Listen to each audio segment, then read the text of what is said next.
Prakhar Gupta, welcome to the podcast. Thank you so much. You have no idea how nervous I am. Why are you nervous? Look, actually, I was thinking because I knew I'm going to tell you I'm nervous and you're going to ask me why I'm nervous. And I'm not the kind of guy who appears nervous generally. I don't know if you think that. But this is probably the first time somebody so much older and so much wiser than me is going to ask me questions. And I'm like, I texted you also, na, मेरे को बताओ आप क्या पूछने वाले हो? I'm so nervous. So, it is because I don't know if I'll have anything to say that will be nice, interesting, impressive, or any of that to you. No, you're an interesting guy. You're an original thinker. Lots of people follow you. We had a very interesting conversation during the car ride from Faridabad to Delhi. Yeah. Last time when I was on your podcast. Right. Right. So what is it that you're about? I mean, you talk about philosophy, you talk about psychology, applied psychology. Your audience is mostly young men. How did this happen? Okay, there's a few questions and I'll Yeah. parse them through one by one. Yeah. What am I about? At least the first time we met, which was online, many years ago now, Many years ago, yeah. during COVID. Back then I was a hobby creator. Okay. I started doing this because I just was reading so much and I had so much to say and I was always an opinionated fellow. And I see putting words to thoughts as an art form for myself. I think it's true for everybody. I think the most local technology that is available to the human body is language, and I always played with that. And so, let's say, to some degree, your desires and your frustrations lead you to action. And so when COVID hit, I was just there. I was like, man, let's go on YouTube. And I started creating. Okay. Very quickly it picked up. Very quickly it picked up to make me enough money where I did not have to bother. And that's how I got into the whole creation space. Okay. I finished college sometime around 2022. And that's when I began to consider this to be a more sort of stable career option. Okay. And it's a very different world when you're a hobby creator versus when you're a career Professional. creator. Yeah, that's right. And so I spent the next 1 year between 22 23 to experiment with all forms of philosophy and psychology. And I found that that's probably not the route I want to go through. For a variety of reasons, happy to get into that, happy to not. And now I'm a podcaster. But now that the podcast is much settled and guys like you've genuinely graced the microphone with me, I'm now going to get back into solo thinking and talking online and stuff like that. And I think my first area of interest is going to be the concept of power. The concept of power. Not probably in the way that you're familiar or people are familiar with you speaking about power. You speak about power in a much more formal sense. I want to talk about power in a much more personal sense. Okay. Personal power. Right. Okay. And the sort of what that definition would be of power is going to be something I'm going to start exploring very soon on my content. Okay. But I think the reason I'm mentioning this is because this is probably what attracts people to me. Okay. One is I live very unabashedly. I speak very unabashedly. And that's rare. For a country that's programmed to think like sheep very often, when somebody comes out loud with bravado, with, well, some form of cockiness maybe, that's what people find. People are attracted to that. Young men particularly, because what I think does not happen in society often enough is we never speak of the pain of young men. Okay. Young men are probably the last in this in the consideration ladder of social concerns. And so when they look at me, they probably find this access to freedom in a more immediate way. And that's why they relate with me. That's why I have a lot of audience around that. As to why philosophy and psychology, which was the third part of your question, I think the most first principles way of thinking about individuals is philosophy and psychology. And even before philosophy, you can go to psychology, although psychology is not the best word to describe that, and then move on to philosophy. So I just got attracted to that discipline. I just read a lot of that and I was exposed to so much. And the best part about it is that you can do it empirically. You don't need a lab to actually do psychology. In fact, I think almost 90% of all psychology done in labs is useless. Okay. Right? So empirically, you can just sit and wait and be like, why am I like this? What is truly happening? What is the language of my experience? What is the construction of my narrative? And why is it that way? And is it true for more people? Is there a generalizable form? Is there something about Prakhar and your name is? Divyanshu and Ayush. And if I can take these three people who are roughly the same age, who are roughly from similar backgrounds, is there a generalizable form of experience we are all having? Okay. And then begin to make sense of the world. And that is probably where originality sort of seeps in because I do it quiet by myself. So what are your philosophical and psychological influences? What did you read that has brought you to where you are right now? Very fun question. I love this. Fundamentally, evolutionary psychology is where I began. Okay. And because evolutionary psychology is the evolutionary psychology does not make the mistake that philosophers did. Because philosophers can assume perfect thinking. Okay. Evolution says, listen, your thinking is confined in an evolutionary space. Yeah. Like you think for sex and you think for food and you think for resources. Right? And so it begins to ground the way you think about human existence. So evolutionary psychology came in first, and one of the greats of evolutionary psychology is David M. Buss. Okay. And there's books you can read of him, researches you can read of him. I'm sure he's been on a few podcasts too. If I'm not wrong, maybe he's a little, maybe not. Maybe I'm wrong. Maybe there's a few podcasts about him. Okay. So David M. Buss is a very interesting character. I think Jung and Freud are very interesting psychological influences on anybody. That's largely the beginning of psychology. Okay. उससे पहले there was a proto-science of psychology, and William James is a very interesting character there. William James was so crazy. उसने एक बार एक experiment किया to figure out how long is a moment. How long is a moment? एक moment को quantify कैसे करें? Okay. तो वो बैठा अपने पास एक stopwatch लेके, ये moment चल रहा है, ये चल रहा है, ये चल रहा है, and he would shut the stopwatch somehow when the moment would end, and he figured out it's close to 14 seconds. What a weird thing to like study. Okay. So there was that.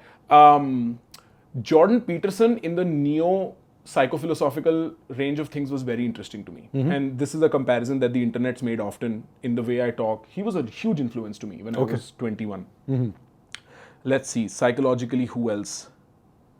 I actually did a lot of academic psychology. So your Festingers, your Kahnemans, your sort of post-60s Bem. Bem was very interesting. He changed my mind about how I think about people and emotions and actions. I see. Right. On the philosophical side, let's see. Who would I like? I mean, I read a lot of philosophy. Your Nietzsche, Camus, Sartre, your Continental, Hegel, Marx. I read all of that. I probably went a little farther. I never got to pre-Socratic, Socratic philosophers all that much, even though second-hand level पे मैंने काफी consume किया है. Okay. But I think that's the history of philosophy. My first class at Columbia was a philosophy class. I sat there and they started teaching us Heidegger, this, that, and I was like, why are you teaching me literature? I came here to study philosophy. Because वो आपको ऐसे सिखाएंगे, इसने ऐसे सोचा, इसने ऐसे सोचा, इसने ऐसे सोचा, and within 3 classes your mind is completely numbed out to thinking your own way. Okay. So I would use all of these fellows as sort of concepts to build on top of each other to describe my experience. And maybe that's the range of philosophy I'm much more interested in. Art is a good place to learn philosophy. Mythology and stories is a great place to learn philosophy. Okay. And that's how I majorly got into that. So what exactly do you mean by philosophy? And what's the application of that in real life? Okay, great. See, back in the day, एक बार के लिए हम लोग जो global narrative है उसमें play करके देखते हैं, क्योंकि the Indian narrative is we predate the global sort of by many thousand years, और वहां पे there is historical facts I am not very clear about. But जो ग्रीक्स और ये लोग कहते थे, इन लोगों के यहाँ सिर्फ फिलोसोफर होते थे. Okay. फिलोसोफर ही मैथमेटिशियन था, फिलोसोफर ही साइंटिस्ट था, फिजिसिस्ट था, सभी फिलोसोफर था. तो आर्किमिडीज नहीं, वो हाइपोटेन्यूस वाला किसने दिया है? Pythagoras was a philosopher. Okay. Right. हुआ क्या, धीमे धीमे with in the realm of thinking, this is all thinking, some things began to get formalized with a formal set of rules. Correct. So mathematics got formalized and it became mathematics. Physics got formalized and it became physics, and so on and so forth. And we see this titration even now with classical physics became quantum physics because of one particular effect, and the world opened up in that direction, right? And then eventually what philosophy was left with is a bunch of different things that nobody knew how to describe. Okay. Right? So for instance, the Phenomenology of Spirit is a book by Hegel, if I'm not wrong. Where he's talking about how the spirit operates and he's relating it to historical events and such. Okay. Heidegger did a lot of that work. Sartre, who's a very famous philosopher, was a novelist. He was a novelist. Yes, he was a novelist, but then people see him as a philosopher, right? Nietzsche is writing about the contemporary frustration he has with Christianity back in the 1880s and the 1890s. And from there, he came up with this concept of the Übermensch. Which is the overman or the superman, a man who overcomes his own self to become bigger than who he is, right? So, all in all, they were cultural critics. Okay. They were sociologists. Your Durkheim was a philosopher before he was a sociologist in some way, right?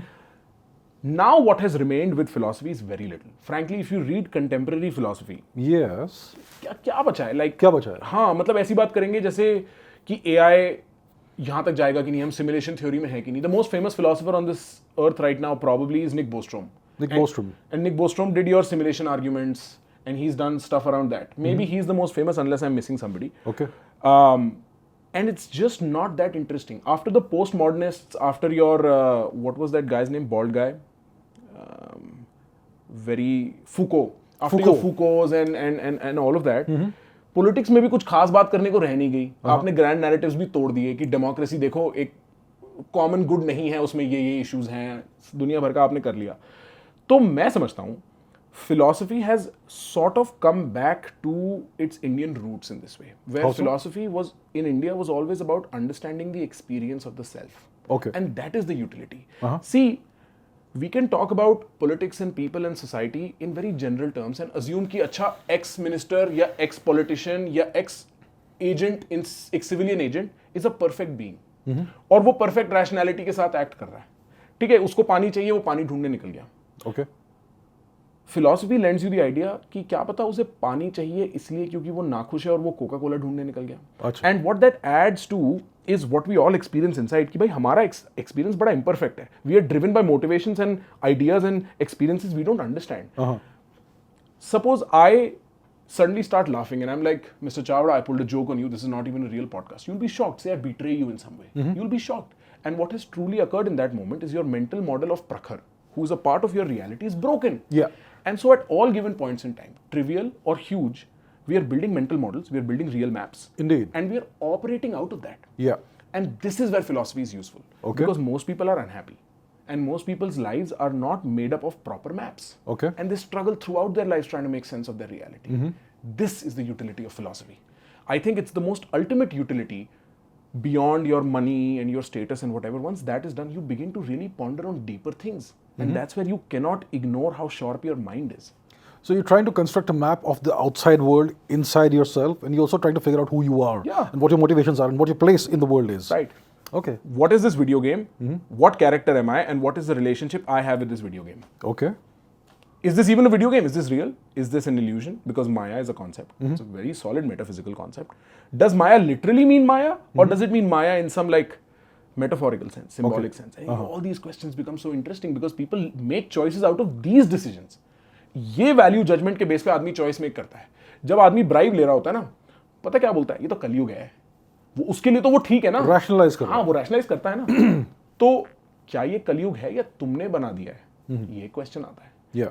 And so most people, they live in the confines of their own minds. And their minds mostly are uncertain. 99% of people are super unhappy. Let's be real. And to truly be able to break free from your condition, from your human condition. What's the human condition? What do we mean by the human condition? Well, it really depends on who you're asking. Because if you ask Buddha, the human condition is dukkha. Dukkha, yes, correct. Right?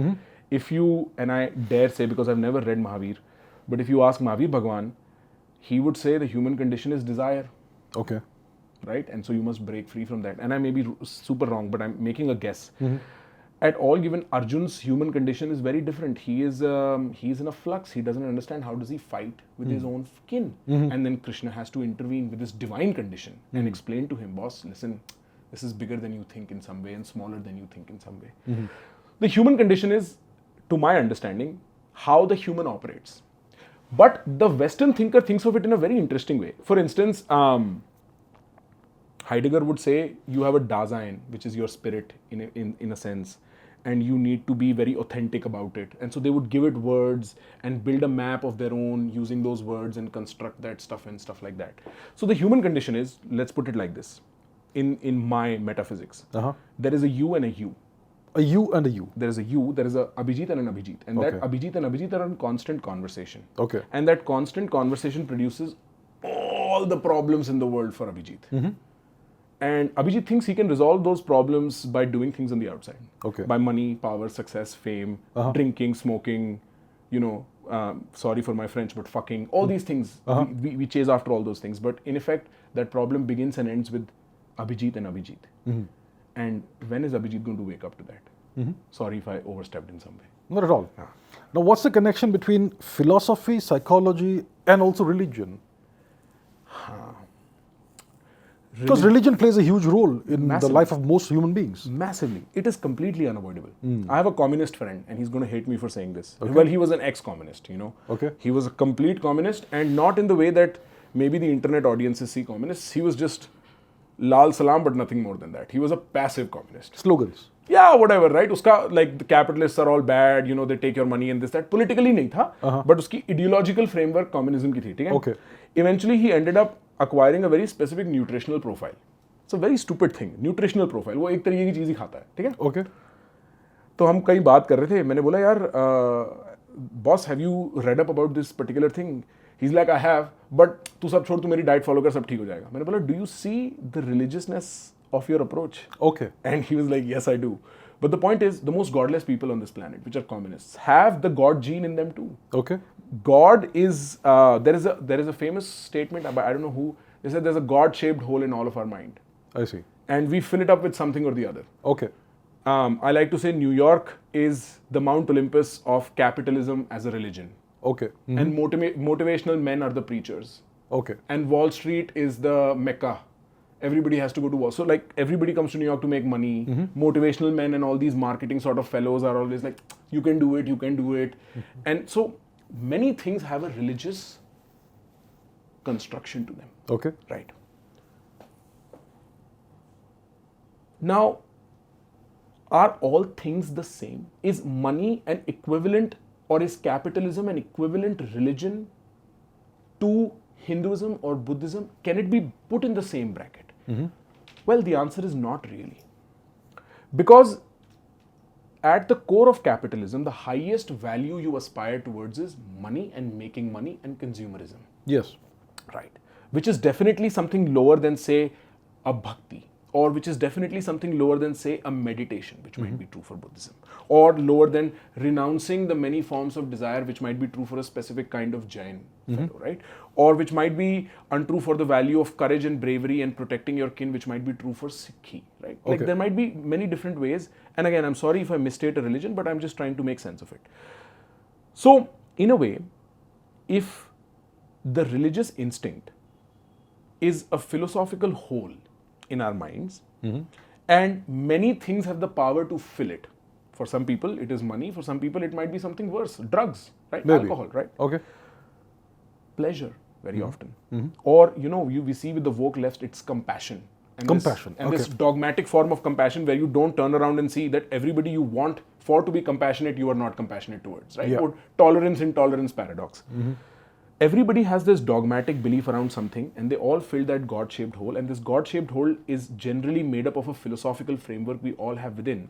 And this philosophical framework must necessarily account for human psychology. Okay. And I'll tell you how in just a second.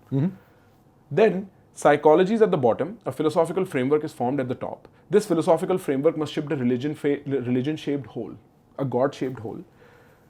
Religion, to my understanding, is 5, 10, 6, 2, 1.5, how many years worth of sharpening of a philosophical framework that produces probably the most stable outcome. Okay. So it's an idea. At the end of the day, it's a philosophy, a closed philosophy that does the best for people in terms of consistent long-term outcomes, as far as we know in human history. I see. That is the link between these three things. Now, why might that be the case is a great philosophical question. And one of the reasons is because in the conversation between Abhijit and Abhijit that I had pointed, you have taken one Abhijit and made him perfect Okay. in the shape of God himself, Okay. like the Christians would say. Uh-huh. Or like Atma, which is part of a Paramatma, right? Like the Hindus would say. And so what you've begun to do at that moment is not let this conversation devolve into degeneracy by anchoring one point at the very top. Okay. And that is why religion is so brilliant and has the capacity to do insane evil also. But it's so brilliant because it introduces the perfect other in your mind. Okay. There is a Freudian psychologist by the name of Jacques Lacan, French psychoanalyst, and he spoke about the concept of the other. The other. And the other is the part of your mind that dictates your conscious movement. So he said there is a small other and a big other. A big other is a composite of everybody's judgment, and that judgment makes you create the shoulds. I should do this, I should not do this. I ought to and I ought not to. Right? The perfect other is God. Because in the light of God, you see, like a person who truly follows the path of religion, not just in letter but in spirit, has a different kind of peace. And we can talk about why that is. But it's because they start thinking teleologically.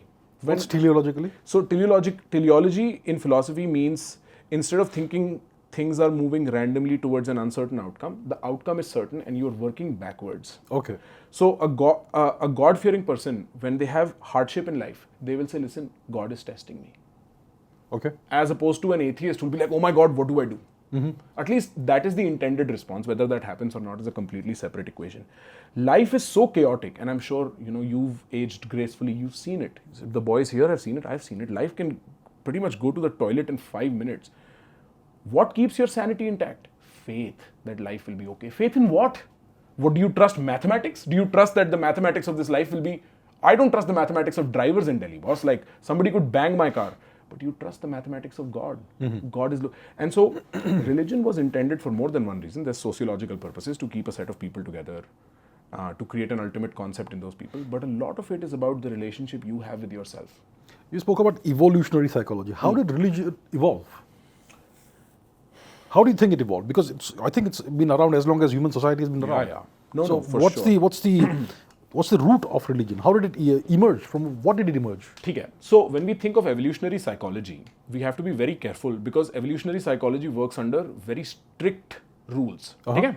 So evolutionary psychology क्या बोलेगा कि boss हमारा lower jaw क्यों move करता है, upper jaw क्यों नहीं move करता, और उसकी एक evolutionary trail होगी from animal to animal. पहले So that's evolutionary biology actually. Yeah, biology. Yeah. खैर ये एक biological fact है. But when we get into things like why do we have in groups and out groups, तब आप psychological उसमें चले जाते हो. तो वो biology और psychology भी काफी tied है. But evolution operates strictly under the principle of natural selection or sexual selection. Yeah. Right. So अगर आप एक purely evolutionary sort of view low, you will have to find an argument, and I'm not sure if somebody has. As a matter of fact, I'll take you somewhere about that, where believing in God provided natural benefit. Okay. Either for survival or for reproduction. From the individual perspective or from a societal perspective? Either way. Okay. Either way. See, the choice of passing on your genes is individual. It is. A woman is going to mate with one man and going to produce that one baby, roughly speaking. So at that level, it's individual, but there is some collective selection that also happen. There is some community selection mechanisms also in place. But largely, the question is, religion must have, from a evolutionary standpoint, either bestowed a natural advantage to survival. It helped me live longer, maybe in this way where I believe life will be fine. I believe that I will find another thing to hunt in 3 days. So I just kept going, right? Or it had a sexual selection, which is because I believed in God, I behaved a certain way that attracted the female counterpart and allowed me to reproduce. Now, there is a very interesting debate that begins in the 70s, where a few people look at evolutionary biology and psychology. Okay. And back then it was called sociobiology. Sociobiology. Yeah. And it evolved into evolutionary sciences later. His name was, he was a paleontologist. Paleontologist? Yes, he was a paleontologist, something with an S, I keep forgetting his name. And he came out with a few terms, one of which was called spandrel. Spandrel? Yes. And the other was called an exaptation. Exaptation. Instead of an adaptation. Exaptation, okay. Right? And he said these are accidental evolutions. So for instance, a chin is an accident because the 2 jaws are a certain way. So this just fills the gap. Yeah. A spandrel, architecturally, if I remember correctly, is the space between 2 poles which forms an arch. Okay. So his idea was that not everything is defined by nature. Some things nature just doesn't give a shit about and they evolve automatically. Okay. Right? There might be active mistakes nature makes. And that's true, but also what's true is nature's not perfect and it's not creating the perfect being. It's creating what will help them survive. Yeah. Survival is the objective. Is the objective. So from an evolutionary standpoint, one could make a case, and it's very difficult to test. All of evolutionary psychology is very difficult to test, that there might have been some advantage in survival if you were humble enough to acknowledge that things were bigger than you. Okay. Right?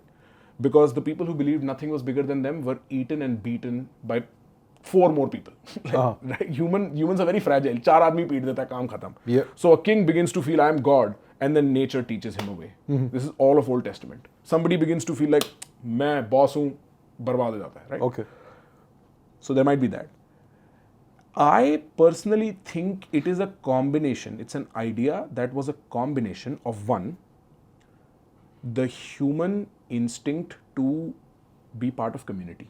Yes. Right? Like this desire to serve and this desire to take on authority. Is that also an evolutionary adaptation? 100%. Yes. Because see, when 3-point-something million years ago, when we are coming down from the trees. Now, and we are starting to walk on our fours, in grasslands we are very susceptible. कोई भी आके मार जाएगा. तो the argument is उस time पे हमने साथ खड़ा होना सीखा और उस खड़े होने में at some point we became much more collective. This herd behavior I keep criticizing is also an evolutionary trait. It is. Because हम को ये कहता है throwing hypothesis. We learned how to throw. Our shoulder girdles were flexible enough to throw, right? Which is a rare thing. तो हमने वो throwing साथ में करने लगे तो हम लोग big cats और जो predators थे उनको दूर फेंक सकते थे. And this is where this instinct to take on authority and follow a leader and be a part of the group sort of emerged. Group morality emerged and so on. Okay. So something is happening. There is some argument about sharing also कि होता क्या है, मैंने एक mammoth मार दिया. हाँ. मैं तो खा नहीं सकता, मेरा परिवार भी नहीं खा सकता एक दिन में, तो मैंने अभिजीत जी से बोला, अभिजीत जी आप थोड़ा सा खा लो, कल आप मारोगे तो मैं आपके में से खा लूंगा. Yeah. और वहां से एक sort of this sharing का instinct पैदा होता है. So there's a lot of questions, a lot of answers about how this sharing and collective instinct sort of began to form. But one thing is clear, that we had to be led and we had to stay together to survive. And this is where the instinct for authority came in. So this comes out of the need for, what do you call it? Division of labor. You are getting into something so interesting, because I feel like division of labor is an inextricable part of the human construct. And some people might want to say that Adam Smith introduced that for the first time and he said something, right? But no, boss. It's always been around. Yeah, so is capitalism. Exploitation, which is one way of looking at capitalism, is inherently part of human nature. हम tool making species हैं, हम पत्थर को चाकू बनाते हैं, तो हम वही energy को लेके कचरा बना देते हैं. Like, you know, it's the same process of transformation for utility. So, one, there is that. One, there is the need for authority. Two, there is not having intelligence but not being able to understand ये क्या हो रहा है. Like, if you just go back several 10,000 years ago only. Okay. आप और मैं जंगल में हैं, हम आदिवासी हैं, हम आदिवासी is probably not the right word, please को काट देना. हम we are some form of tribal people. और आप और मैं रात को ऐसे एक बार ऊपर देखते हैं आसमान में, और तारे ही तारे हैं. यार हम तो डर जाएंगे, ये क्या हो रहा है, क्योंकि the night sky is so overwhelming.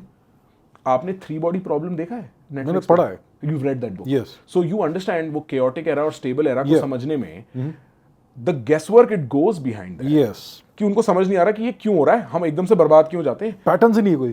कुछ समझ में नहीं आ रहा. तो पैटर्न रिकग्निशन के टूल्स हैं, बट पैटर्न समझ नहीं आ रहे. तो उसको इन्वेंट करने के लिए हमने एक एक्सटर्नलाइजेशन कर दी कि गॉड कर रहा है. फिर there is a need to keep people together. So if you think about it, religion is not a idea. It's a complex of ideas that served a complete range of purposes. Right? And all of those purposes, we are in a losing war. Right? There is this very famous scene from the movie 300 where Leonidas shouts, "This is Sparta," and 300 warriors rush towards Xerxes' army और उसको destroy कर देते हैं. And die in that process. The instinct to sacrifice yourself. Can That's you interesting. imagine? है ना? Yeah. And it has to come for something bigger than you. Something bigger than you. Yeah.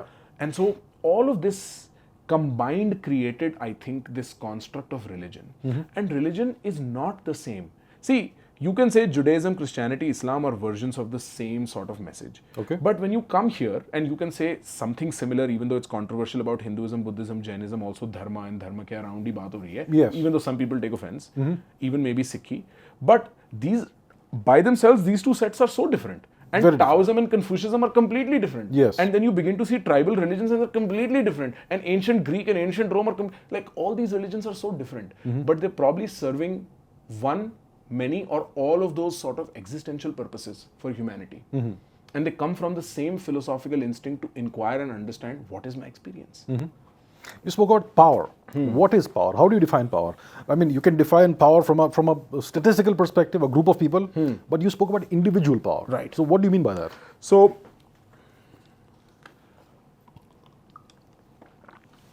I began to think of it like this. I was like, okay, Prakhar, now that you're a career creator and you have influence over lakhs of young people, right? Luckily, it has gotten almost impossible to do almost anything, even in my home city, without being recognized. That speaks volumes for the kind of power I've come to acquire. Is that power or is it influence? It's soft power. Some degree of power, right? Okay. Maybe strong, maybe weak. Like there are some people who have stronger power than I do, sometimes in volume, sometimes in strength, whatever. But I have this space where when I speak, people pay attention, particularly young boys and girls, right? Particularly young boys. So what do I want to tell them? And I thought of a very simple message. I said, in your 20s, your job is to become the most powerful version of yourself. In your 20s? Let's say in your 20s, agar 30 tak carry on or 30 tak, your job for a certain part of your life is to become the most powerful version of yourself. Okay. Right? You must become the largest tree under which most people can find shade. That is your purpose. Okay. And I think it invigorates the human spirit, particularly the masculine spirit, to be of use to other people. So is that a masculine thing, to be of use to other people? It depends on how you define masculine and feminine, and women have masculine traits, but also, I mean, all of a woman's life is about other people also. So the way I mean it is like you have to provide, you have to protect. उस sense में Okay, the traditional masculine rules. Yeah, right.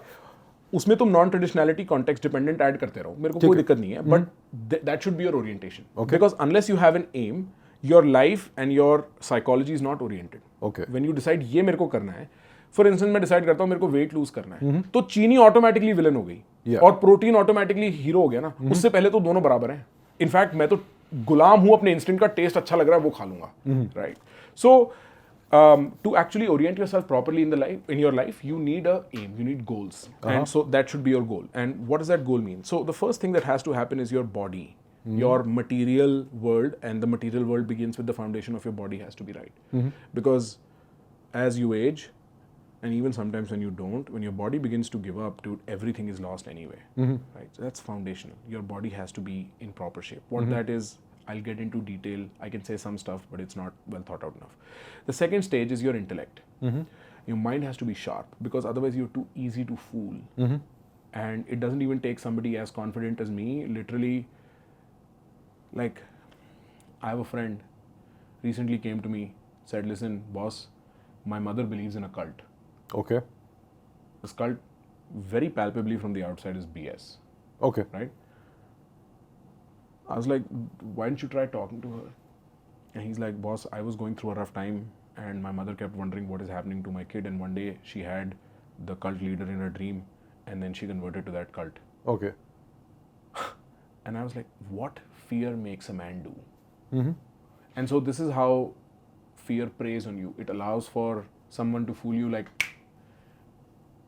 it's so easy, right? So to ward off the cancer of the mind, the one deterrent to a free life, fear, you need to be intellectually very sharp. You need to be self-aware as well as aware of the world. And then from there, what happens is material success. You need to have money, status and power, because the world is ruthless, particularly India. As spiritual as our history might be and our genesis might be, we are a materially scarce society outside, and people will eat you out and spit you 5 times before you can say hello.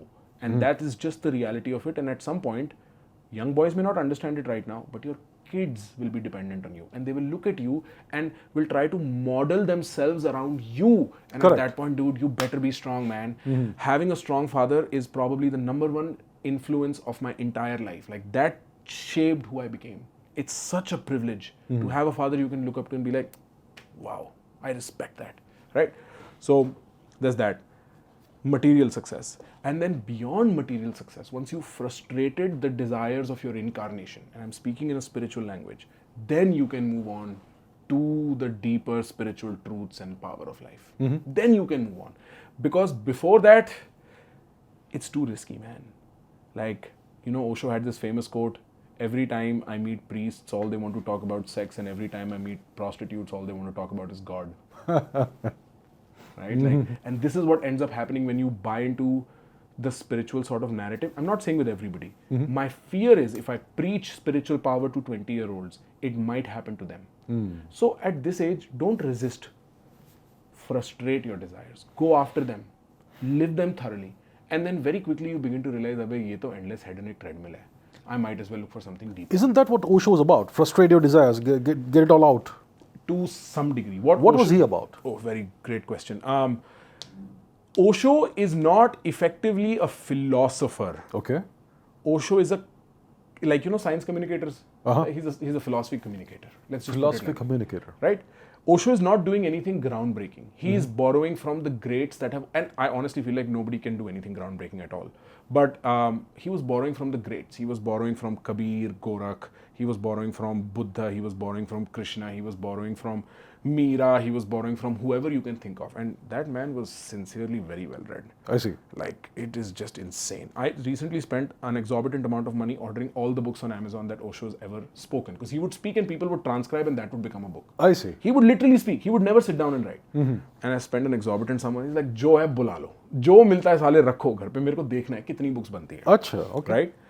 And if you truly pay attention to him speaking in Hindi, you also realize he's not a fraud. Okay. He's not a fraud. Although he did make mistakes. I have no two ways about it. Okay. Because a saint and a politician are polar opposites. And eventually the world forced him to become a politician. And you're going to make mistakes there. But so Osho was about communicating the most generalized truth between all these fellows. The most interesting person I'm coming to discover through Osho is Gorakhnath. Gorakhnath. Baba Gorakhnath. Baba Gorakhnath. And Baba Gorakhnath, because, and Osho describes it like this, he says, see, Buddha ne, he opened one door, right? Mahavir ने एक दरवाजा खोला, गोरख ने इतने दरवाजे खोले कि हम confusion को गोरख धंधा बोलने लगे.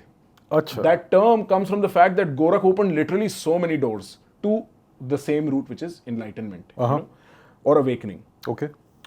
So Osho is trying to generalize this, and this is a wave particularly happening through the 50s, 60s, 70s and 80s, where there's a lot of these influential voices emerging. There's J. Krishnamurti from the Theosophical Society.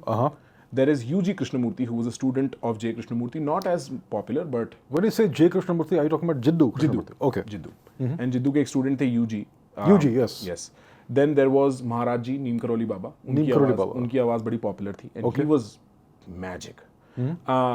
Osho is one of them. Ram Das, who's Richard Alpert from the famous LSD experiments.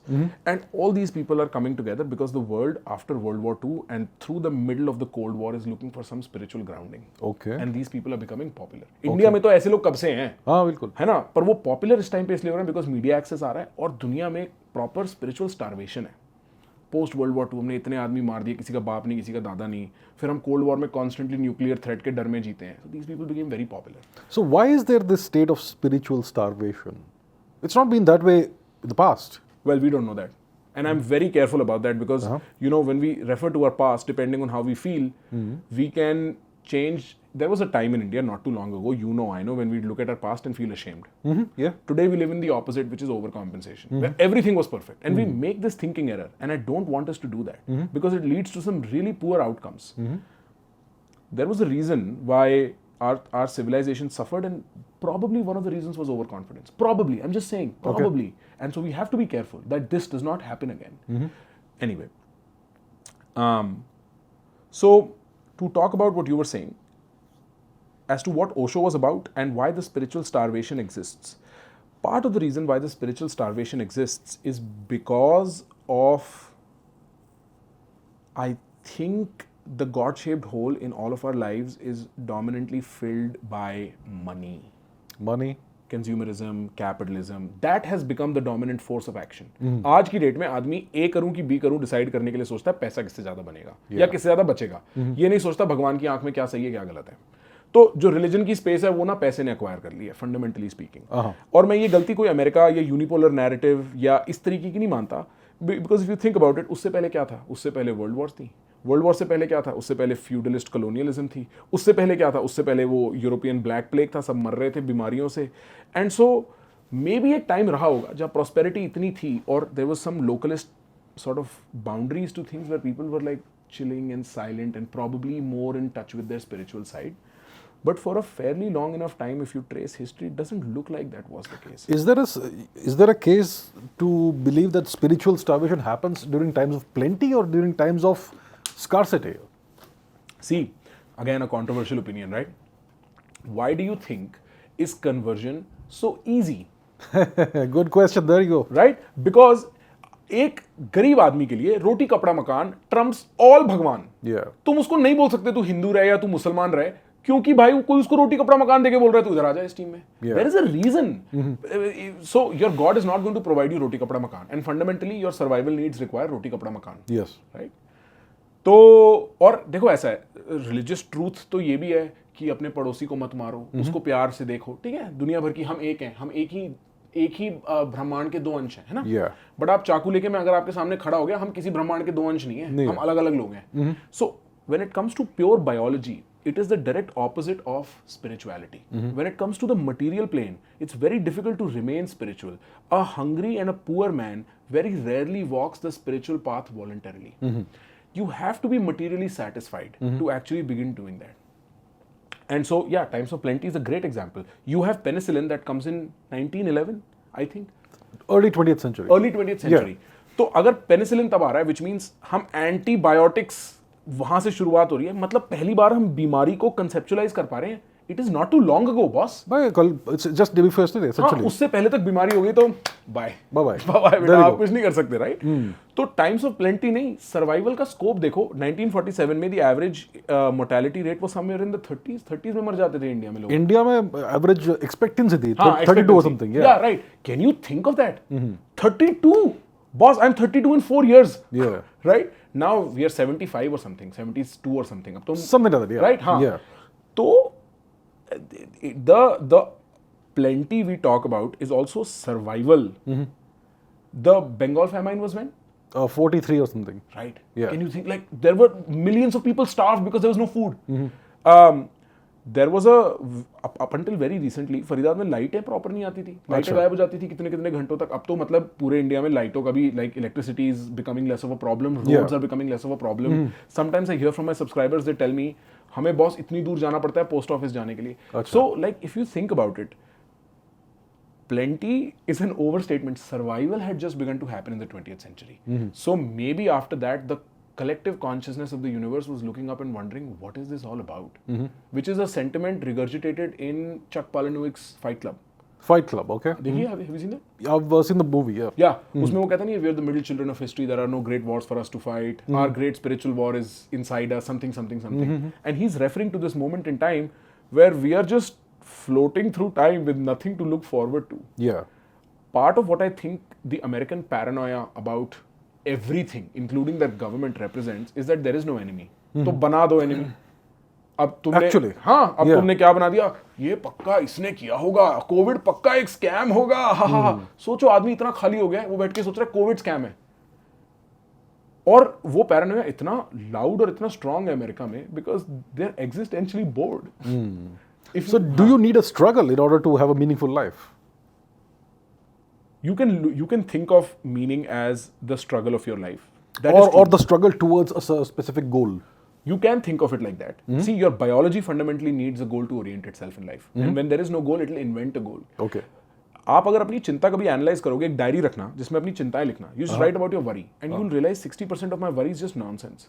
It is just filling space because I have nothing to do and I have nowhere to orient myself. So I just कि यार मैं रात को क्या खाऊंगा, 4 घंटे से सोच रहे हैं मैं जोमेटो पे क्या ऑर्डर करूंगा. भाई इतना मुश्किल नहीं है, कुछ भी कर ले order.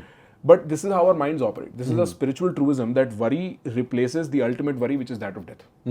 The ultimate fear, which is that of death, is replaced by all these smaller worries we have on the way. Right?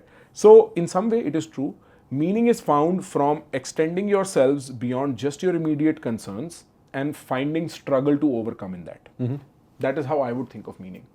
Now, we talk about psychology. Does a mass of people also have psychology? I mean, mass psychology? Yeah. Does a country have psychology? Yeah. Every individual has a certain set of characteristics, personality. Does a group of people also have a certain set of characteristics? Yeah. I mean, and to be very honest, I think one of the principles that I can fairly say with enough confidence is group psychology is almost always 50 to 60 points dumber than individual psychology. Why is that so? Because we are programmed to delegate our thinking processes to people. Okay. See, I'll give you an example. If I was sitting here wearing full academic gear, right? Like I look like a bloody professor. I had my curly hair and my round glasses. And then I spoke. You know how many more people will not say, "Abhi, ye kuch bhi bolta hai." It's just as simple as that, because what is happening is people need to delegate their thinking to other people. To authority figures? That is the invention of authority. वहां पे मेरे को authority डालनी पड़ेगी किसी को भी ना, तो और अथॉरिटी नहीं, मैं अपने दोस्तों को भी डेलीगेट करता हूँ ना। मेरा दोस्त दारू पीता है, मैं भी दारू पीता हूँ, क्योंकि उसको कुछ नहीं हो रहा, मेरे को भी कुछ नहीं हो रहा। At all points in time the world is too complex mathematically speaking to compute every single variable, so we delegate thinking processes. आप यहाँ बैठे, मैं ऑटोमेटिकली यहाँ बैठ गया ना, मैंने तो नहीं बोला मैं कहाँ बैठूं, because we make these automatic judgments because we have to operate in the day. This is just fundamental. Like if tomorrow you're at the airport and you're like, भाई किसी को एक फोन देना, फोन करना है, बोलता फोन नहीं है। फोन नहीं है, क्या बात कर रहा है, कौन सी दुनिया में जी रहा है? Like as if it's some kind of blasphemy कि तेरे पास फोन नहीं है। But this is how we operate. We automate a lot of our thinking and we create low resolution mental models, right? And that is how we go about doing things. When you are alone and if you want to run an experiment, go travel by yourself and suddenly you'll be like, मैं इतना time के साथ करूँ क्या साले? अच्छा, मैं तो फंस गया, कहाँ जाऊँ? मेरे को क्या पसंद है मेरे को पता ही नहीं। मेरे को मंदिर देखने जाना है या मेरे को कहीं खाना खाने जाना है, मेरे को पता ही नहीं। जेन्युइनली होता है, क्योंकि अब तुम अकेले हो and optionality begins to arise when you are with a group of people. हाँ भाई क्या मन कर रहा है, अच्छा अच्छा ठीक है ठीक है, गाड़ी में बैठ जाओ, जहां गाड़ी जा रही है वहां चले जाओ। And so when a group of people acts and we see this with mobs consistently, there is a reason why mobs devolve into violence so quickly, or for that matter large units of any sort of circumstances. Like there is a reason why captaincy and leadership is important, because an individual must think and pass that message down to a group. So that's what you see in the military. Yeah, the military is a great example. Squadron. That is why you are not allowed to be like, boss, I disagree with you. No, There's no scope for that. Yes. Right. And so individual thinking is always better than group thinking. Individuals thinking over a period of time, debating in their individuality over a period of time is always better than just an individual thinking, which is different from collective thinking. Indeed. Groupthink is a very studied phenomena. And there is instances of groupthink in psychology that will genuinely make you be like, really? जैसे कोई एक कोई ऐसा experiment था, if I remember correctly, कोई इंसान ऐसे मेरे को बचा लो, ये मेरे को मार रहा है, कर रहा है, और बाकी लोग ना ध्यान ही नहीं दे रहे, they're just walking around, which by the way is all of London right now.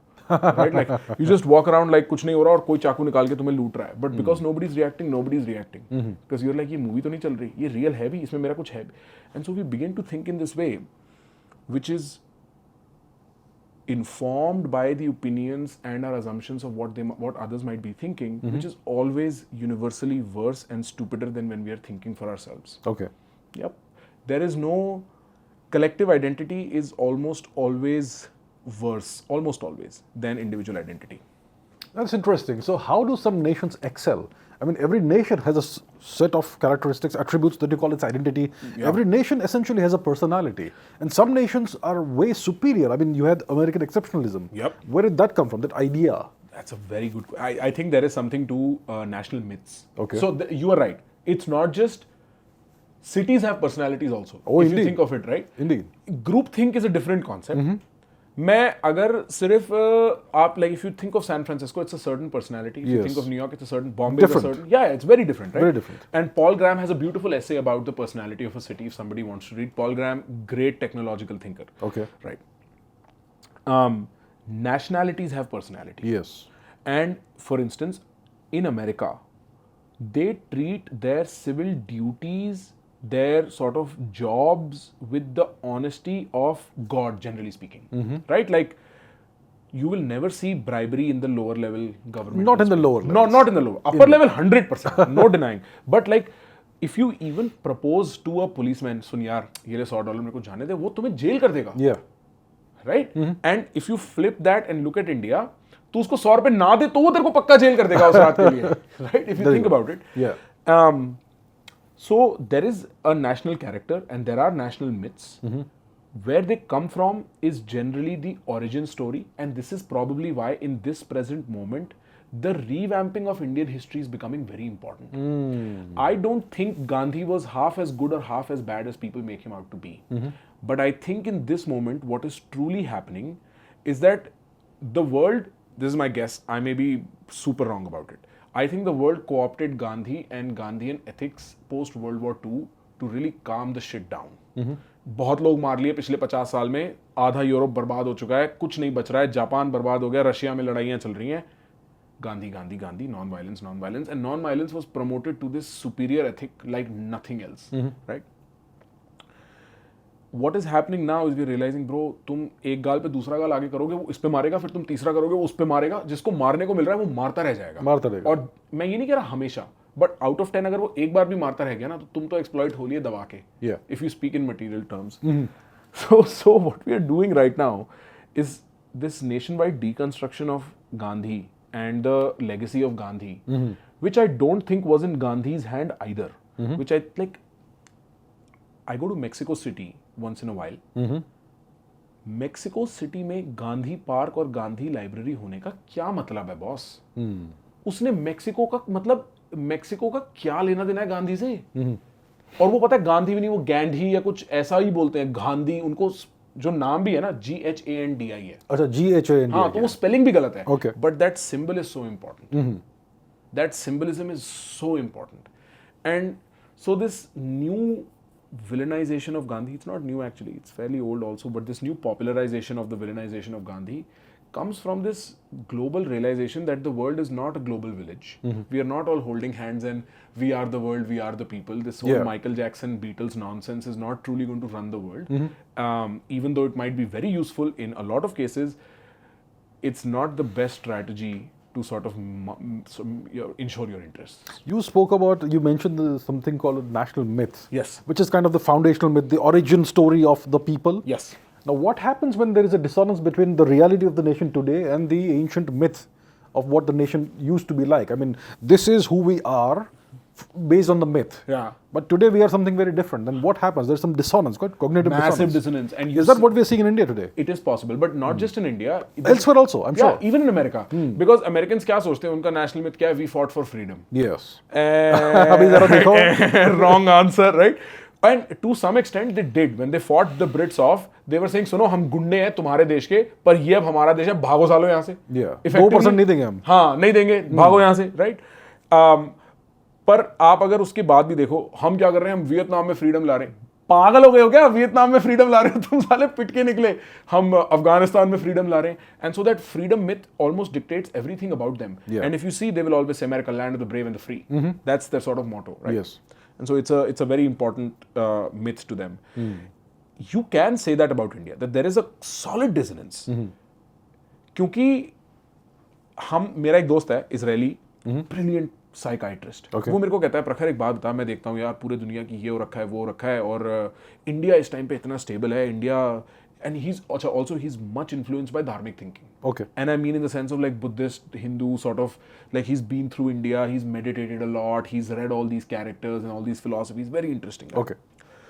तो कहता है यार मेरे को ऐसा लगता है that there is a new thought that is going to come and emerge in the world, and I was calling it temporarily as spiritual rationality. Spiritual irrationality. नहीं, spiritual rationality. Rationality. Okay. Right? और वो एक dominant thought process बनेगा India में. Okay. I was like, boss, you know what? Like you are figuring this out now, very interesting. I figured this out a few months or years ago, and that's why I kind of moved back to India, because I realized कि इस time पे सबसे stable जगह होने के लिए, America is still pretty great to live in, is India, right?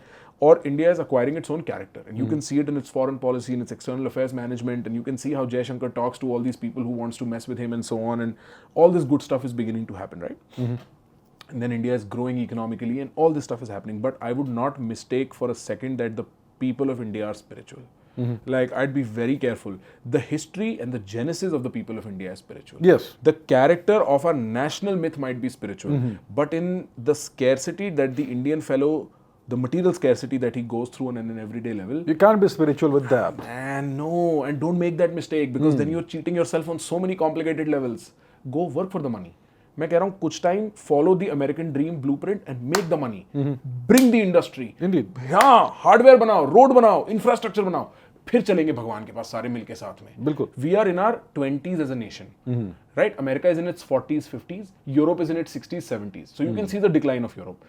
You can see that America is beginning to get to a midlife crisis, post-midlife crisis. हम अभी जवान देश हैं. हमारी एवरेज पॉपुलेशन 24 साल है. तो अभी तो हम बनाते हैं इंडस्ट्री, अभी हम सबको करते हैं संपन्न. फिर जब पैसा वैसा होगा ना, जब ये मारामारी नहीं होगी कि भाई साहब रोटी के लिए आदमी एक दूसरे का गला दबा रहा है, चोरी कर रहा है, जब तक चोरी है तब तक कहाँ भगवान है? Exactly. Then we'll begin to worry about God. And so what I was telling him was that this is an ideal way of thinking. I can see from the outside, you can look at a friendly force in the world and be like, you know, I can see some idealism in that. I live the reality of it. And I'll be very careful to say कि the Indian population at this point can find its spiritual roots very easily. No, it's going to take time. It's going to take time, and we are fine with that. Yeah. हम लोग इसको हम controversial या self defeating नहीं बनाएंगे. इसको हम लोग as a challenge लेंगे. कहीं तो move करना है ना. Does everybody need to be spiritual? I feel like it's kind of inevitable. I'll flip that question to you. You're in your mid-40s? Yeah. Right. And I mean, you're on a great adventure right now, as far as I can tell, in the material space. Do you think there will be a point where you're like, यार अब कर करा लिया, अब कुछ और चाहिए? Yeah. Do you have any symptoms of that? I've always had symptoms of that. Yeah, right. So मेरे को ऐसा लगता है, because I come from a fairly provided for background, right? Where I had to never wake up and be like, अरे यार बहन की शादी करनी है, पापा का डेट मिटाना है. मेरे को कभी ये वाले concerns नहीं थे. I landed into the lap of Krishna first. Also, I'm from Vrindavan. My family's both sides are from Vrindavan. You're from Vrindavan? हाँ, my mom and my dad are both from Vrindavan. So Radhe Radhe, my sister's name is Radhika. Like, Krishna is a huge influence. Okay. So, before I even knew anything about anything, I was in the laps of Krishna and Buddha. I was like, कि ये क्या हो रहा है? Like, what is this world about? Because I did not have those immediate concerns, right? So I feel like the natural progression of things, and some people may have to spend a lifetime making material ends meet. But उनके बच्चे, worry not, will begin to ask existential questions. Because उन्होंने कर लिया ना. So it's not just an individual force, it's a generational force also. You eventually get to a point where you begin asking deeper questions because your stomach's full. It's very difficult, and I have to applaud the guys who've done it. Some greats who've done it. But it's very difficult to preach spirituality to a hungry nation. It's very difficult. Osho made a very valid point about that. Okay. He cracks this joke. He's like, मैं पहले कोई एक ambassador या किसी गाड़ी में बैठ के जाता था, तो मेरे पास लोग आए कहते, अरे आप इस गाड़ी में आप गरीबों के लिए कुछ क्यों नहीं करते? तो कहता है फिर मैंने मारुति ले ली. मैं वो कहने लगे, अरे आप मारुति में आप गरीबों के लिए कुछ क्यों नहीं करते? कहता है फिर मैंने बेंज ले ली. कह रहा फिर मैं बेंज में, कहते आप गरीबों, मैंने रोल्स रॉयस ले ली. अब इसके बाद कहाँ जाओगे? And it was almost this symbolic insistence कि पहले पेट भरो और फिर उसके बाद स्पिरिचुअलिटी की बात होगी. I am a rich man's guru. That's what he would say. So a society typically becomes more spiritual as it becomes more prosperous. We haven't seen that with America or Europe. Exactly, that was my point. So how does a society devolve overall in terms of values, in terms of standards? How does that happen? Because the US, we are seeing it devolving in front of our eyes. So what I have causes to be that? careful about that. Pata kya? I feel like the sort of new age Indian commentary that comes around Europe and America is too harsh on what is actually true. Okay. वो मतलब there is almost this judgment passed कि America तो गयो. नहीं गयो नहीं. It's nowhere near it's at the peak of its power, by the way. But the quality of society. There is very real symptoms Yeah. at the fringes. Centrally speaking, America is still pretty good. Like Europe, much worse. Yeah. But मतलब this supremacy is probably not the right word, but this given judgment ki boss ye to gayo. I'll tell you one example of what I mean. The US is at the peak of its power. It has more than 800 military bases beyond its shores. Okay, it controls the whole world, the supply chains, everything. That's the geopolitical perspective. But that idea of American exceptionalism has gone. Yeah. What causes such a thing? Why shouldn't they still have that American exceptionalism? This is a very interesting question. My guess is there was a what was the word for it? There was an Italian philosopher. His name was Antonio Gramsci. Gramsci, yeah. Gramsci talked about cultural hegemony. And it is a Marxist idea, effectively, that the elites control the plebs through cultural inputs, right? Television, etc., etc. Marx said famously, religion is the opium of the people. Yeah. Gramsci said also sports, also entertainment is like what we use to enslave The people. gladiatorial combat, Yeah, all that. right. Yes. It's just, it keeps people away from thinking about their suffering so they don't overthrow the bosses. Right? Yeah. And there was something I read about how, chalo, that's a distraction. The point is, I think America became successful at the cost of Christianity, firstly. Okay. Right. And before Christianity could come back in, they inserted a bunch of other nonsense. Oh, yeah? Yeah, right. Like, consume, boss, aap microwave liya, arey, washing machine li, arey, like keep this treadmill. And then, truly what I think is beginning to happen is a very Christian sentiment in the absence of Jesus. has become modern wokeism. That's very interesting. Right? This compassionate. It's a religion in itself, isn't it? It's 100%, Yes. boss. It's dogma. And it's primo. kind of very Christian, actually. Well, compassion. Yeah. Jesus is a master. Let's not take it away. Like, Jesus is genuinely an awakened being, if there was ever a Jesus, much in the ranks of Buddha, I would say. If I was a student, I'd learn from both. But Jesus की teachings को अगर आपको massively corrupt करना है ना, तो वो wokeism की डायरेक्शन में भेजना है, क्योंकि अब compassion for all which completely ignores की जिन लोगों से मेरी नहीं बनती उनकी तरफ massive and compassion, right? So it is taking Jesus to his tribal roots and completely destroying the point of Jesus. Why are they attacking masculinity? Because this actually, you know what, I'm going to bring up somebody controversial in this conversation. I think Andrew Tate gets it right. Okay, tell me how. He gets it right. Sure. He's like, to control, okay, let's put it like this. सबसे massive change in national character, in civilizational, populational character कब आता है? Between generations. Okay. The biggest chasm of thinking happens between generations, right? Because एक generation के certain circumstances होते हैं और दूसरी generation के certain circumstances होते हैं. There's a very famous science fiction piece about how when a technology is introduced, under 15 years of age, it's a norm. ये तो होना ही था. हाँ. Over 15 and under 30 or 40 or something, it is a new cool thing where I can make money. Over 40 something, it is blasphemy. कि ये क्या कर दिया? Which you can see with AI. Okay. Right? Happen. So, effectively, between generations is the most amount of thinking shift that can occur. Right? Because people learn from their friends more than they learn from their parents past a certain point. So, if you had to keep people in control, you would go after the bracket of generation. Okay. And the most potent or the most disruptive, either which way, part of a generation is the ability for a man to have violence as a tool. Violence is Right? Because violence is the ultimate negotiation, ना? Yes. आप ना मानो, मैं बताता हूँ. Leverage. हाँ, leverage है. At the end of the day, violence is where we settle things. And men are biologically programmed to not just kind of sort of like violence, which is why battleground mobile video games are so popular. Oh, we love violence. Right? We It's love part violence. of our DNA, isn't it? Yeah, it's part of our DNA, and men can wield it because we're biologically Yeah. adept. So to control a generation, you would go after the men of that generation. Because that's the demographic that is capable of being violent. And we know this from, like, you know, in chimps, hota kya hai, if I remember it correctly, an alpha chimp will establish himself, stay there for a long while, and then 3-4 छोटे young generation will come, फाड़ देते हैं उसे पकड़ के, टुकड़े. And so, you know, the dethroning happens through the violence of the young generation. Change begins at the mind of the younger one. And so to keep them in control and to keep them from not looking at the way the world is, it is probably why masculinity is being attacked. Now, this is a very villainized version of looking at it. Okay. If you had to look at it from a more procedural standpoint, you could say कि boss पेट भरता गया, दिमाग चलता गया, आप देखो progression of first wave, second wave, third wave, fourth wave feminism. First wave में कह रहे हैं भैया वोटिंग तो दे दो, सेकंड वेव में कुछ और कह रहे हैं, थर्ड वेव, फोर्थ वेव तक आते आते ब्रा बर्निंग और क्या क्या हो रहा है. ठीक है, हम पुरानी पेंटिंग्स डिस्ट्रॉय कर रहे हैं. और अब तो ये हो गया कि feminist fight with in themselves, कुछ फेमिनिस्ट ट्रांस सपोर्टिंग होते हैं और कुछ फेमिनिस्ट ट्रांस एक्सक्लूसिव होते हैं, right? Turfs and what not. और इसीलिए जेके रोलिंग को गाड़ दिया है, अगर आपने रिसेंटली देखा हो. सो what started happening is women, and I think rightfully to a great extent, started realizing that they did not hold an equal position as compared to a man. Absolutely correct. Cultural and legal paradigms.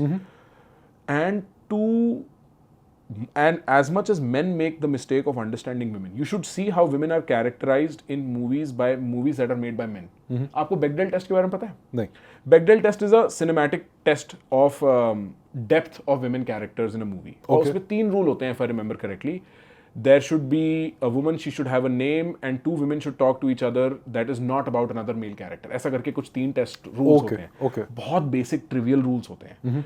And most movies just fail that. Okay. क्योंकि औरतें होती भी है ना, तो they're either objects of desire, sex, motivation, यही 3-4, और तो भी वो बात करेंगी, इस मर्द के बारे में ही बात करेंगी. अच्छा. So it's called the male gaze in feminist literature. I see. And it's a fair criticism. Men paint women in a very minimized way. And so when women began to paint men, they made the same mistake or a similar mistake. And they began to paint the worst out of men without appreciating what masculinity stands for. Right? And so the procedural version of probably understanding why masculinity is under threat is because the grand scheme of what kept women oppressed in women's mind is all of masculinity, not a part of masculinity. All not of it. one corrupt streak of all of masculinity is a problem. So attack everything. And you know, for a brief while, I think all of us were bought into this idea that yaar, men should talk about their emotions. Okay. Well, sometimes. But not always. Not always. Yeah. I don't think it's a male thing, isn't it? Yeah, I honestly, I'm fine, man. I don't want to talk about my emotions. I'm feeling pretty good. Like, मैं sad भी होऊंगा ना, मैं बकचोदी करके दोस्ती यारी में निकाल दूंगा, right? And so this was the feminization of men, and one of those phases in that process. Is that what's causing the decline in testosterone worldwide? I mean, especially in the Western world. Naini, I think that. What is that caused by? Many things. My conspiratorial guess is food. My conspiratorial guess is like this GMO nonsense. I'm very skeptical. See, I'll tell you what. I was in Europe last month. 15 days, okay? And I traveled places, and I just kept looking for somebody fat. Okay. And I found nobody fat. You don't see that in Europe, but you go to the US. Oh my God, it's a fat contest. Who's the fattest? Yeah. There are people literally, उनके छोटे छोटे scooter होते हैं, वो scooter से ऐसे चलाते हैं क्योंकि they're too fat to walk. Yeah. Right? And what do you mean कि तुमने एक स्कूटर इन्वेंट कर दिया ताकि आदमी को चलना ना पड़े? That has to be the dumbest thing. Yeah. Right? But Europe में वो नहीं है, and that's because GMO guidelines are tighter. And so like you don't mess up your food in Europe the same way you do it in America. So the testosterone levels, some people will say it's the electromagnetic fields of telephones and whatever. Okay. Right? To some extent, it is the chemicals that we are drinking and eating. That makes a lot more sense actually. Yeah, because fertility is so down. It is. यार आपको मतलब plan करना पड़ रहा है बच्चा पैदा करने के लिए. पहले तो गलती से ही हो जाते थे. हमारे यहाँ तो आज भी गलती से हो जाते हैं भाई साहब. मेरे पास तो दोस्तों के फोन आते हैं भाई. मैं बोलता हूँ ब्रो कुछ ध्यान रख. Like you know, India, I think we get pregnant by accident much more than we get pregnant through planning. And in America, you just cannot get enough of the planning to get pregnant. Yeah, it's a real bloody scar. How are Americans not sitting and being like, boss? ये तो नहीं होना चाहिए यार. ये तो कुछ गड़बड़ है. इतनी मेहनत तो नहीं लगनी चाहिए प्रेग्नेंट होने में. एक ही तो फंक्शन है इंसान का. बताओ एक पेड़ अगर फ्रूट बनाए और वो बीज एक और पेड़ ना बनाए तो उस फ्रूट का क्या फंक्शन, उस बीज का क्या फंक्शन और पेड़ का क्या function. Our biological roots have been completely uprooted through this whatever chemical stuff. A lot of it is also, see, I'll tell you, this is something all men watching can actually observe. Say you are between school and college. You have nothing to do, you hang around, do nothing all day. You are not as motivated. It takes a little while to warm up into motivation again. It's very empirical stuff. Say you start doing something and you start failing. Getting back up and doing it, चाहे वो exam हो चाहे कुछ हो, is very painful. But say it starts working out, you're much more motivated. Yeah. Having a mission and a mission that works automatically produces more testosterone. There is almost nothing to do if you look at like the Midwest America. कुछ है ही नहीं करने को.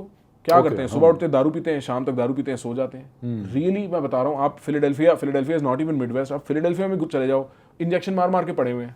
Their entire population has been drugged by Chinese drugs, by the way. Ah, yes. Fentanyl is Chinese. Yes. And they're not even asking कि साला ये China का drug कैसे आ रहा है भाई? बराबर ये कौन घुसने दे रहा है? Yeah. They're not even asking bloody pragmatic questions like that. और लगे किस चीज में वो है? Abstraction of tolerance, abstraction of कौन सबसे ज्यादा oppressed है. So there is a deep confusion happening in the American mind. But there is not a lot to do. At one point, a civilization was to be built. You know, back after the World War, the Autobahn system was imported from Germany, right? There was a whole effort to go to moon until the late 60s. Yeah. There is a very interesting idea from this scientist. He says that we think as if technological progress has had a J curve, but in fact only information technologies had a J curve. बाकी सब तो flat हो गया. Yeah. From the first flight, which is early 1910s, to the moon mission is 50 years. We are at the 70th year mark and we haven't moved past the moon yet. We are still trying to go back to the moon, get back there. Can you imagine? So technological progress effectively stopped except for screens, phones, IT, all that internet. stuff, yeah. Consumer stuff. So in some way there is a lack of mission also. There's a lack of motivation also that came to the Western mind. Does this boil down to a lack of leadership or a fault with the leadership? No, I think they still produce exceptional leaders. And you may not feel so about the politicians, well, but you must. But the military leadership, if you meet a military man in America, you have to be bloody impressed because those guys are monsters. They are war machines. So ऐसा नहीं है. They have leadership. If you see their sports and their athletics, Europe, America, brilliant. Like I'm talking about trivial instances of leadership. You see some phenomenal stuff. That's no trouble. ऐसा नहीं है. But are those leaders not able to get where this actually belong in society and drive society forward? I mean, you're producing these screens and all these consumer electronics and all that, very great technological leaps, but you're not taking humanity forward the way it should be.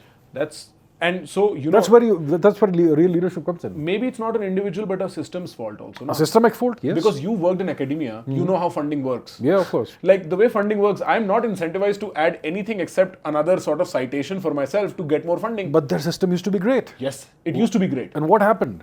And why did that happen? Who's to know? But I feel like if I had to take a guess, I think there is a complacency because America is clear favorites. Like there was no more the Russian push after 91. Yeah. There was no competitiveness with there was Russian. The unipolar moment. That's it. Yeah. Or phir like they kind of relaxed, and you know there might be that, but who knows what else happened? I don't know why it suddenly there is ideological corruption that happens. Sometime in the mid 2000s it begins to happen. This ideological corruption begins to take ground to the point where it starts to get unbearable. 2015 it's getting very unbearable. 2025 we are literally laughing at them. They are literally laughing at themselves for being this unbearable. But what happened? Who knows? Who knows? Why do empires and civilizations collapse? What causes the decline? Let's take the Roman Empire. Yeah. Why do you think it happened? What's your guess? A decline in standards, a decline in the kind of power structure they had. Complacency, allowing things to happen that shouldn't happen, bringing in too many immigrants, so many factors. You know, what you're effectively saying is poverty keeps a civilization alive. Poverty? Yeah, because beyond poverty, there isn't much to challenge you collectively, na? Like, ab aap kis cheez ke liye kaam kar rahe ho? I think it's the absence of an enemy, absence of a credible enemy. Sure. Once you conquer so much territory, there's no enemy left. Then what do you do?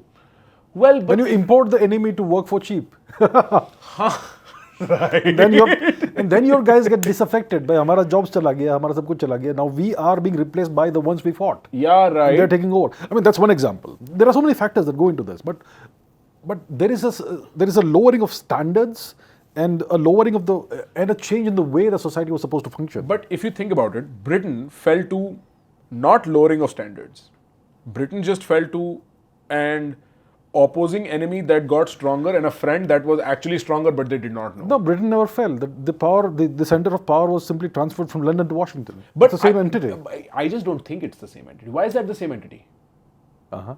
I'm asking. I'll tell you why it's the same entity. Yeah. Because if a new power becomes dominant, it will not have the same characteristics as the previous power, and it will not build upon what the previous power has built.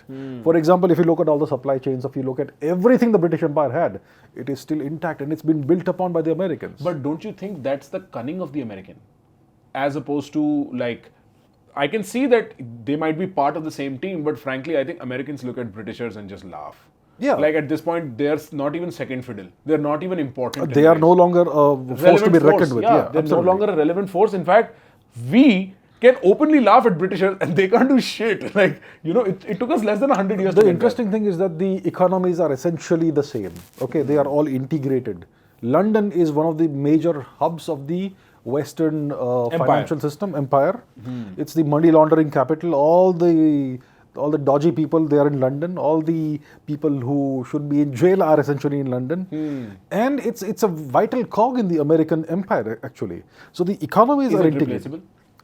It's right now a very important tool, a very important asset. You can't replace it right now, you know. So it serves that function. It serves that financial function, essentially a money laundering hub, and it is very much integrated with the U.S. economy. And the two economies essentially are the same. The Roman Empire, from what I remember thinking of at one point, fell to a kind of civilian lays, a social lays, a leadership lays. I'll tell you what the Roman Empire, what happened. The power was transferred from Rome to Byzantium, which is Constantinople. And it was the Eastern Roman Empire that lasted until the 15th century, more or less. So the Roman Empire did not really die. It kept on existing In different forms. in the East. In the East, in a different form. Like the British and the American. That sort of thing, yeah. So I mean, you can see some signs of imperial collapse in the way the standards of the society in the US are declining. The power is still there, very much so, but the standards, the societal standards, the values, all of that, you can see decline. Sure. And one example, like we spoke about, is the decline of masculinity. Yeah. Masculinity is under attack. Is it under attack in India as well, masculinity? No, India is a very different ball game, Okay. and I think it's rather, maybe for me, maybe for everybody else too, it's unfair to treat sort of the Western paradigm and import it into India 1:1. But people do that. In India, the individuality of a person has been under attack forever. But the laws, the legal system, it's kind of a bad knockdown version of the West. but see, sure. There's similarities. मैं ऐसा नहीं कह रहा. And you can even say, for instance, we were discussing divorce laws and laws. There you go. And how messed up they are towards men, right? No doubt. Yeah. But if you look at the cultural realities, you also see how messed up they are towards women. It's a very strange situation when you have two extremes, kind of, right? Yeah, and this is what happens with the left and right in America. My problem. Oh, okay. And I attack you. No, my problem. No, my problem. And you just keep going further apart. And And this is what is happening to some degree to the sacred institution of marriage in India. Because the man is constantly under threat of legal action if you do something wrong, and a woman is always under the threat of physical violence. If, like, these things are sort of always bubbling. Like,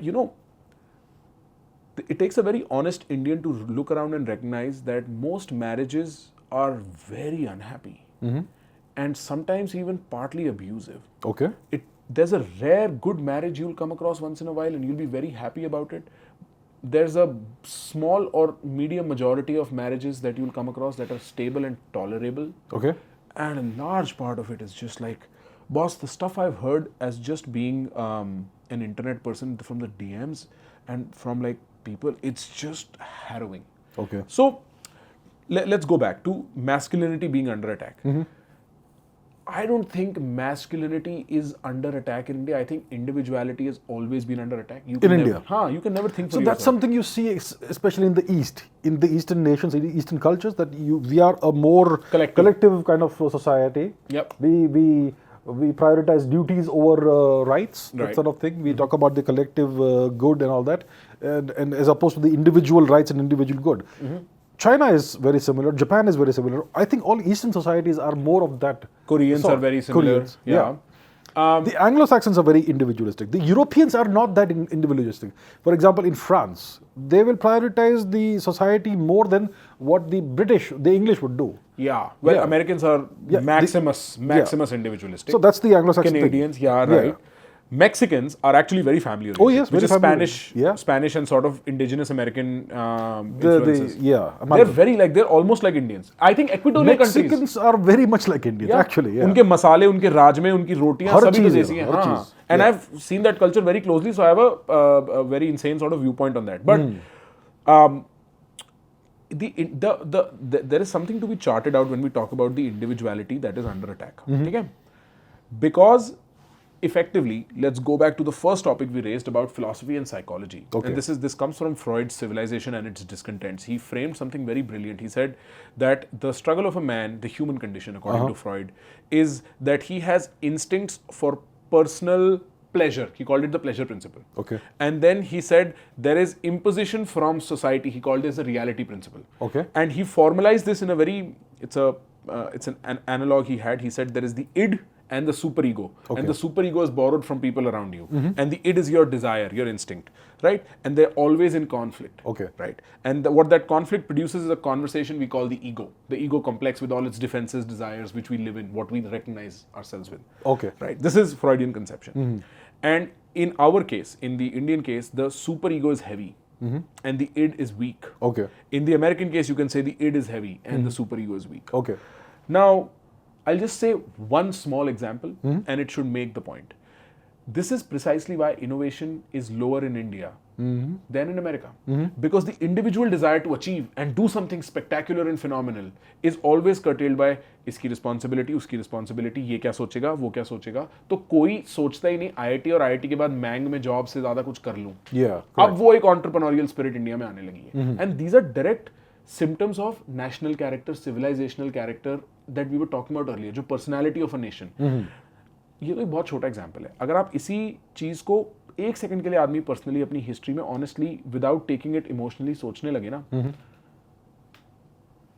यार मैं I got belted for saying this on a podcast. Okay. I said सास बहू की नहीं बनती, बहुत rarely. एक सास और एक बहू की एक घर में बनती है, very rarely. I see. And there was so much hate underneath, so much hate. And you know, I don't think any of those guys were married. Because Okay. if you were married, you'd know. Okay. कि that's just an issue. Similarly, एक बाप बेटे में ऐसा नहीं है कोई natural issue होता है. But the father, when he begins to grow weak, and the son begins to get stronger and more central, the father acquires insecurity. And that causes a lot of complication. And so मैं हमेशा कहता हूँ बगल बगल में रह लो, घर के दरवाजे और किचन अलग अलग कर दो, बाकी सब ठीक रहेगा. Right? And what I'm beginning to sort of arrive at through these smaller examples is all the ways in which a collective identity superimposes itself on an individual identity and finds a way to make you unhappy and unprosperous. And frankly stupider in many cases. Right? So many people, if they were just honest, their traumas come literally from their childhood. Okay. Right? So much of it is about social unacceptance and social this and family this and papa did this and mummy did this. The flip side, which is great, is there is a reason we don't have a depression epidemic at the same scale as America does. Okay. Because at all points in time, I'm wondering, पापा को क्या चाहिए? तो मेरे पास time ही नहीं है ना. Like I'm not that individually, internally collapsing in my own psyche. Interesting point. So my view is that the depression epidemic is much lower in India because meaning, which is a function that comes from extending yourselves to other people and then taking on their struggles as your own, is just automatically the case with India. But there is a flip side, which is so painful. And like Hinduism, Buddhism, this dharmic end of things would say, life is an act of balancing, right? It's a dance between this and that and so on. And so we have to learn how to balance that. And unless we are able to recognize the shadow of our own experience, the dark side of our own experience, we won't do anything good about it. So I'm so happy for family. I live with my family. I live with my papa and mummy, and I'm so glad I came back to India to live with my papa and mummy, and I get to see Dadaji every day. And मैं अपनी छोटी बहन का ध्यान रख सकता हूँ. But I also understand कि boss at some point ये जो मजा आ रहा है ना अभी, क्योंकि अभी fresh आया हूँ, ये सड़ने लगेगा, तो उसका ध्यान रखना, alive रहना. दूसरा, वो करना जो तुम्हारे मन में है, इनसे सपोर्ट लेना, इनको साथ लेके चलना, पर ऐसा मत हो जाना कि डर के मारे वो करने लगो जो इन्होंने बोल दिया. ये ध्यान रखना. और याद रखना, हो सकता है तुम गलत हो, तब जाना अपने पापा के पास, पूछना पापा सही क्या है, वो मत भूलना, लेकिन अपने में हिम्मत दिखाना, अपनी मांग रखना, अपनी डिजायर्स को आने देना आगे, उनको दबाना. And so what I am trying to say is that life is much more complex than this और that, and your act of balancing is what it's about, and unless you recognize what this is and what that is, you will never be able to do that. And Americans have no concept. This fellow you just met downstairs, he was in Vipassana with me. Okay. Right after I was done, I said, listen, you come to India. Yeah. You are now going to travel through India. He spent 3-4 months traveling in India. He's a European descent living in, or I think European bloodline living in America, so American technically. I said, boss, you come to India, you look around, you're like, oh, इनके पास toilets भी नहीं है, और ये लोग तो मतलब इतनी गरीबी, रोटी कपड़ा भी नहीं है, and you feel pity. When I go to America, I see you all parentless and alone, and I feel this spiritual poverty that you guys have. Yeah. And so what I was trying to tell him is not, oh, you are bad. I was like, boss, make sure your family is intact when you grow up, and you keep your loved ones around you, because that is the unit at which a full life begins. The family. Yeah, the family. Not the individual. No, yeah, the individual is important, but remember that it goes beyond, like, notice the this and the that in your context. Just like we need to notice the this and the that in our context, they need to notice the Each context is different, isn't it? Right. Yeah. So that's what I was trying to tell him. And in our context, we are at such a beautiful point in our history. It's unbelievable what's happened to India in just the last 6-7 years. And it's unbelievable what is to come. And it's also very possible that all of it collapses to arrogance, overconfidence, blindness, like it always has for so many countless forgotten civilizations. And the best tool we have against it is our intellectual power, is our self-awareness, is our psychological mastery, is our philosophical mastery, is our financial, material and our bodily mastery, and then our spiritual mastery as well. And so that is why power is important, and part of it is recognizing the this and the that, and not letting go of our individual selves. You know, there is this diplomat who got belted somewhere. Diplomat nahi hai. He's a bureaucrat who got belted for saying UPSC's herd culture. I don't know if you noticed on Twitter, it was a huge thing like a few weeks ago. Very reputed bureaucrat. People went after him. And I was like, boss, the defense mechanism of the masses Yeah. is so alive. है herd It's culture. conditioning. It's just conditioning, isn't it? भाई Conditioned responses. 0.01% बच्चे पास होते हैं UPSC. 17 साल की उम्र में एक जवान मुस्कुराता पोटेंशियल से भरा हुआ बच्चा घुसता है। 27 साल की उम्र में एक मोटा unhealthy confidence low future dim अपने आप को लेके अनश्योर बच्चा निकलता है। क्यों? क्योंकि सरकारी नौकरी से बीवी अच्छी मिलती है, सरकारी नौकरी से ये, सरकारी नौकरी से वो, ये वो ये वो ये वो, Yeah. और वो सारी पोटेंशियल कोलैप्स कर जाती है और वो बन जाती है बिटरनेस, वो बन जाती है सैडनेस, वो बन जाती है डिप्रेशन, वो बन जाती है मेलनकली। और मैं ये नहीं चाहता यार। Education is great, UPSC is great, civil service is great, being realistic is better. It's not for everybody, I'm sure. हाँ, being adventurous is much better. Yeah. कितने लोग कोटा जाते हैं, कितने लोग, yeah, the national crime that is student suicide is insane. Why in the world must a student be like मेरा admission नहीं होगा, मर जाऊंगा? अरे मैं मानता हूँ उस बच्चे की गलती है, पर वो बच्चा है आखिर। ये किस टाइप का कल्चर बना दिया है? अबे अच्छा है नहीं हुआ। Now take the road less taken and find all the reasons to be happy about it. Where is that optimism? This is why I see my purpose, my job, and this message of power come in. This is what I think is very important. So what is your message of power? I mean, you've written a book, right? I've written a book on communication. On communication, not on power. And well, it predates my conceptions of power and the way I think of it right now. But the book is called Don't Shut Up. Don't shut up. And the book is about how to talk so the world listens. Okay. Which again, like think about the first experience you remember from your classroom. Ma'am, shut up! This is the defining experience for most kids. And my advice was, let's reprogram this. Let's talk till you make a point. And it's again this burst of individuality through the collective sort of bracket that keeps us below it. That is my attempt. कि boss ढूंढते हैं ना तरीका, बोलना एक तरीका है, सोचना एक तरीका, करना एक तरीका है, उन सब जगहों पे वो ढूंढते हैं so that each and every individual spirit can shine. And it is quite something that of the 1.5 billion people, correct me where I'm wrong, how many people are below 30? 750 million or more? ऐसा कुछ है ना? Significant population. Yeah, like we have, पता है, for a nation, and you know, I mean, आपको तो पता ही है, but one of the great markers of a nation's J-curve uprise is that the population is young and they're still coming in. Yeah. We have all this great young population. The demographic dividend, like you Yeah, said. right. Yeah. Let's go. Let's get courageous about our stuff. Let's create the social systems and the culture we need to push our brightest and smartest and most hardworking forward. That is my message. It's, see, when you begin at the individual, you automatically move to the community. Now, the national might be a big deal for me. I'm all of 28. One day, maybe you can talk about national. You're a much more learned person. I say community. आसपास वालों का ध्यान रख लो ना, उनके लिए ही example बन जाओ ना, उन्हीं के लिए हिम्मत का सोर्स बन जाओ ना, बस वहां से शुरुआत करते हैं। उन्हीं का ध्यान रख लोगे, देखते ही देखते क्या हो जाएगा पता ही नहीं चलेगा कब हम यहाँ थे और कब हम वहां पहुंच गए। For my dadaji who was born I think way before independence, like 9-10 years before independence, this India is unbelievable. He's seen all of this. He's seen Nehru, he's seen Indira Gandhi, he's seen Morarji Bhai, he's seen everything. To be living in this time where India is this force to reckon with is insane. Yeah. Imagine what's going to happen in our lifetimes if we put our cards right. Could be anything. Yeah. Could be anything.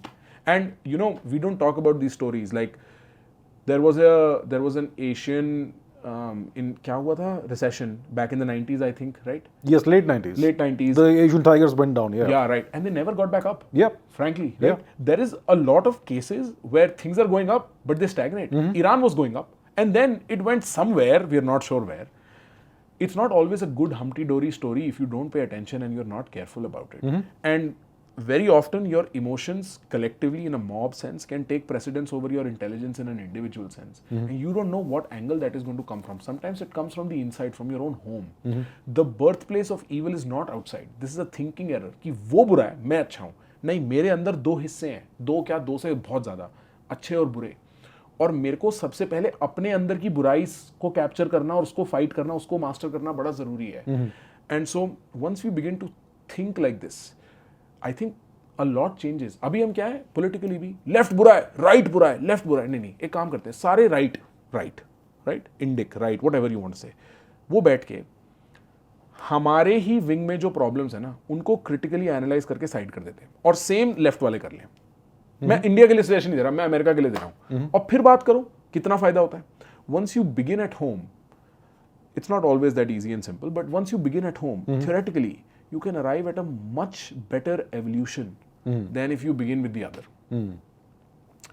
And so my message of power, effectively, what I'm beginning to build on now, and I'll spend maybe the next 2 years building and sort of writing and talking about, is let's become the best version of ourselves. Let's become the highest tree, the largest tree under which most people can find shade. That should be the mission of you, myself, and yourself, if I may. That is what I'm about. Got it. What's next for you? You're into podcasting now. What next? I'm loving podcasting. What is next? I have discovered this insane hack in life called consistently doing the same thing until the rewards of compounding start showing up. So that is next. I'm in love with the boring and the mundane, which is very different from Prakhar 2 years ago, who was in love with variance and interesting. So I do the same thing every day. I perfect systems. I have learned management. I've learned how to create an organization. From being an artist and a philosopher, if some people would, or philosopher is not the right word maybe, but like a speaker, an artistic speaker, I am now beginning to become more than that, a leader, maybe, an organization in some way, a conglomeration of systems in some way. And I'm applying the systems thinking to a lot of other things in my life. And it's just working out so well. Like I'm beginning to sort of drop the extra weight I want to drop. I'm beginning to feel much more fulfilled in the time I spend with my family, as opposed to doing something bombastic. Spend 15 minutes every day, just say, hello, how are you? Just have that 15 minutes and then layer one more thing. And so what the next few things are about is settling down. Settling down. I'm looking forward to, I don't know if I should say this on a podcast, but getting married in the next 2-ish years. Do you have someone? Or? Yeah. Okay, cool. Yeah, very openly at that. Awesome. I have actually the whole conversation around Mexico is because my girlfriend's Mexican. Okay. And she's met my family. I'm supposed to meet her family. Touch wood, everything works out. And hopefully we'll see a vlog of Prakhar ki shaadi super soon. All right. Because content creators, we prostitute every part of our life. We're like, dekh lo bhai, jo jisse paisa mile. But no, jokes aside, I'm looking forward to that. I think on a more philosophical level, I'm genuinely interested in going into the next chapter of my life. I've lived my 20s phenomenally. I've been around the world. What people aspire to do, I've managed to do. I'm super happy. Money, fame, adventures, everything. I'm settled there. Now it is about becoming the largest tree under which most people can find shade. That's what I'm about in my 30s. And I'm still 2 years away, so I'm in time. Awesome. Yeah. Well, lovely conversation. Thank you for this. Did I bore you at all? Absolutely not. Thank you so much. This is my absolute pleasure. Thank you. Thank you.